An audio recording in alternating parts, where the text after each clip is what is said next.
എല്ലാവർക്കും സുഖമാണെന്ന് വിശ്വസിക്കുന്നു. ആധാർ കാർഡ് ഉള്ളവർ അറിഞ്ഞിരിക്കേണ്ട വളരെ പ്രധാനപ്പെട്ട അറിയിപ്പുകളാണ് ഈ ഒരു വീഡിയോയിൽ നിങ്ങളുമായിട്ട് പങ്കുവെക്കുന്നത്.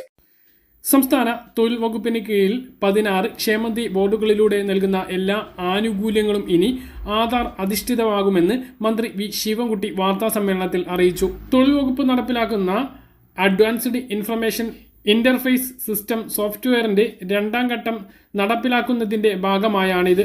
ഇനി മുതൽ ആനുകൂല്യങ്ങൾ ആധാറുമായി ബന്ധിപ്പിച്ച ബാങ്ക് അക്കൗണ്ടുകൾ വഴി മാത്രമായിരിക്കും വിതരണം ചെയ്യുക.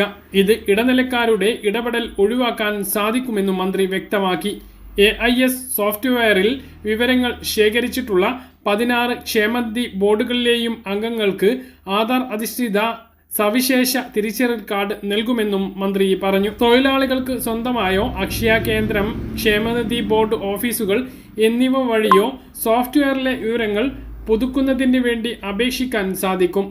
തൊഴിലാളികളുടെ സാമൂഹ്യ സുരക്ഷ ഉറപ്പാക്കാനും സേവനങ്ങൾ ഡിജിറ്റൽ സംവിധാനത്തിലൂടെ വിരൽത്തുമ്പിൽ എത്തിക്കാനുമാണ് ഈ പദ്ധതി നടപ്പിലാക്കുന്നത് എന്ന് മന്ത്രി പറഞ്ഞു. അപ്പോൾ 16 ക്ഷേമനിധി ബോർഡ്, തൊഴിലുറപ്പിന് കീഴിലുള്ള 16 ക്ഷേമനിധി ബോർഡിലെ ക്ഷേമത്തിൽ നിന്നുള്ള മറ്റ് സഹായങ്ങൾ, ആനുകൂല്യങ്ങൾ എല്ലാം ഇനി ആധാർ അധിഷ്ഠിത ബാങ്ക് അക്കൗണ്ടുകളിലൂടെ മാത്രമേ വിതരണം ചെയ്യുകയുള്ളൂ. അതുകൊണ്ട് തന്നെ ആധാർ ബാങ്കുമായിട്ട് ബന്ധിപ്പിച്ചിട്ടുണ്ട് എന്ന്, ആധാർ സീഡിംഗ് നടത്തിയിട്ടുണ്ട് എന്ന് ഉറപ്പുവരുത്തണം. സാമൂഹ്യ സുരക്ഷാ ക്ഷേമ പെൻഷൻ, അതുപോലെ തന്നെ ഇപ്പോൾ ആരംഭിച്ചിട്ടുള്ള സ്ത്രീ സുരക്ഷാ പെൻഷൻ എല്ലാം ആധാർ അധിഷ്ഠിതമായിട്ട് തന്നെയാണ്. അത് തുടക്കം മുതൽ തന്നെ അങ്ങനെയാണ്. ക്ഷേമ ബോർഡുകൾ കൂടി അങ്ങനെ ആകുകയാണ് എന്നുള്ളതാണ് ഏറ്റവും പ്രധാനപ്പെട്ട കാര്യം. കാത്തിരുന്ന ആധാർ ആപ്പ് ലോഞ്ച് ചെയ്തു. ആധാർ അപ്ഡേഷനുകൾക്കായി ഇനി ദീർഘനേരം ക്യൂ നിൽക്കേണ്ടി വരില്ല. പകരം മൊബൈൽ ആപ്ലിക്കേഷൻ വഴി മൊബൈൽ നമ്പർ മാറ്റുന്നതിനും അഡ്രസ് മാറ്റുന്നതിനും കഴിയും. അപ്ഡേറ്റ് വേഗത്തിലാക്കാനും ഭൗതിക ആധാർ കാർഡുകൾ വ്യാപകമായി ഉപയോഗിക്കുന്നത് ഒഴിവാക്കാനും വെരിഫിക്കേഷൻ എളുപ്പമാക്കുന്നതിനുമാണ് ആധാർ ആപ്ലിക്കേഷൻ പുറത്തിറക്കിയിട്ടുള്ളത്. ഗൂഗിൾ പ്ലേ സ്റ്റോറിലും ആപ്പ് സ്റ്റോറിലും പുതിയ ആധാർ ആപ്പ് ഡൗൺലോഡ് ചെയ്ത് ഉപയോഗിക്കാവുന്നതാണ്. 2 വഴിയിലൂടെ ആപ്ലിക്കേഷൻ വഴി വെരിഫിക്കേഷൻ നടത്താം. പേരോ പ്രായമോ നൽകി പ്രൊഫൈൽ ലോഗിൻ ചെയ്യുന്നതാണ് ഒന്നാമത്തേത്. രണ്ടാമത്തേത് ഇന്റർനെറ്റ് ഇല്ലാതെ വെരിഫിക്കേഷൻ അനുവദിക്കുന്ന തരത്തിൽ തയ്യാറാക്കിയിട്ടുള്ള QR കോഡ് ഉപയോഗിച്ചുള്ള രീതിയാണ്. ആപ്ലിക്കേഷൻ വഴി അഡ്രസ്സും ഫോൺ നമ്പറും അപ്ഡേറ്റ് ചെയ്യാൻ ആധാറിലെ വിവരങ്ങൾ ഉപയോഗിച്ച് ആപ്ലിക്കേഷൻ ലോഗിൻ ചെയ്യുകയാണ് ആദ്യം വേണ്ടത്. ഹോം സ്ക്രീനിൽ അപ്ഡേറ്റ് ആധാർ ഡീറ്റെയിൽസ് എന്നതിൽ പോയി മൊബൈൽ നമ്പർ ആണോ അതോ അഡ്രസ് ആണോ അപ്ഡേറ്റ് ചെയ്യേണ്ടത് അത് തിരഞ്ഞെടുത്തതിന് ശേഷം പുതിയ വിവരങ്ങൾ നൽകി വെരിഫിക്കേഷൻ റിക്വസ്റ്റ് സബ്മിറ്റ് ചെയ്യുക. അപ്ഡേറ്റ് ചെയ്യുന്നതിന് ചെറിയ ഫീസ് ഏർപ്പെടുത്തിയിട്ടുണ്ട്. വെരിഫൈ ചെയ്ത് കഴിഞ്ഞാൽ അപ്ഡേറ്റ് റിക്വസ്റ്റ് പ്രോസസ് ചെയ്ത് തുടങ്ങുകയും ആധാർ രേഖകളിൽ ലഭ്യമാവുകയും ചെയ്യുന്നതാണ്.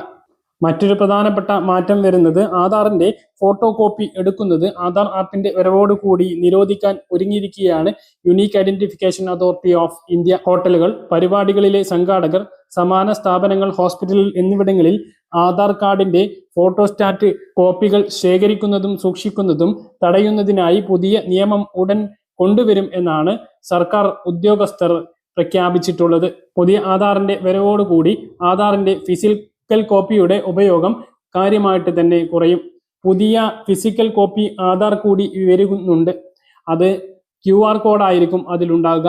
ആധാർ ഉടമയുടെ പേരും QR കോഡും മാത്രമായിരിക്കും ആധാറിൽ ഉണ്ടാവുക.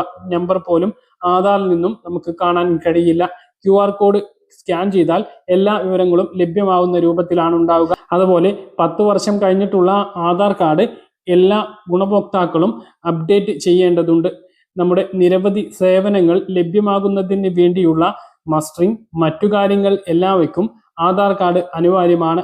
ബയോമെട്രിക് വെരിഫിക്കേഷൻ, അതുപോലെ തന്നെ ബയോമെട്രിക് മസ്റ്ററിങ്ങുകൾ, ഇവയ്ക്കെല്ലാം ആധാർ വളരെ പ്രധാനപ്പെട്ടതാണ്.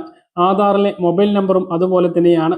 മൊബൈൽ നമ്പർ ഇല്ലാത്ത ആധാർ കാർഡിന് ഒരു കടലാസിന്റെ വില പോലും ഉണ്ടാകില്ല എന്ന് നമ്മൾ പലതവണ പറഞ്ഞിട്ടുണ്ട്.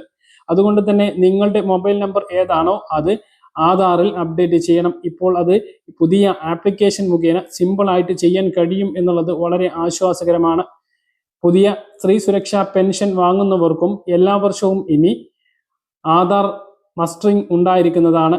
അതുകൊണ്ട് തന്നെ 10 വർഷം കഴിഞ്ഞിട്ടുള്ളവരാണ്, 35 വയസ്സ് കഴിഞ്ഞിട്ടുള്ള സ്ത്രീകൾ പെൻഷൻ വാങ്ങുന്നവർ, സ്ത്രീ സുരക്ഷാ പെൻഷൻ അപേക്ഷിച്ചിട്ടുള്ളവർ എങ്കിൽ അവരുടെ ആധാർ കാർഡും പുതുക്കേണ്ടതാണ് എന്നുള്ളത് കൂടി ഓർമ്മിപ്പിക്കുന്നു. ഓർക്കുക, ആധാറിലെ അശ്രദ്ധമായിട്ടുള്ള ഉപയോഗം നമുക്ക് പല ആളുകളുടെയും അക്കൗണ്ടിൽ നിന്ന് പണം വരെ നഷ്ടമായിട്ടുണ്ട്. എന്നാൽ മൊബൈൽ ആപ്പ് വഴിയുള്ള ആധാർ ഉപയോഗിക്കുമ്പോൾ അത്തരം ഒരു പ്രശ്നങ്ങൾ ഉണ്ടാകില്ല എന്നുള്ളതാണ് യുണീക്ക് ഐഡന്റിഫിക്കേഷൻ അതോറിറ്റി വ്യക്തമാക്കുന്നത്. പറഞ്ഞ കാര്യങ്ങൾ കൃത്യമായിട്ട് മനസ്സിലാണെന്ന് കരുതുന്നു. ഇതുപോലെ ഇൻഫർമേഷൻ ലഭിക്കാൻ ചാനൽ സബ്സ്ക്രൈബ് ചെയ്യുക, ബെൽ ഐക്കൺ എനേബിൾ ചെയ്ത് വെക്കുക. മറ്റൊരു വീഡിയോ നമുക്ക് കാണാം.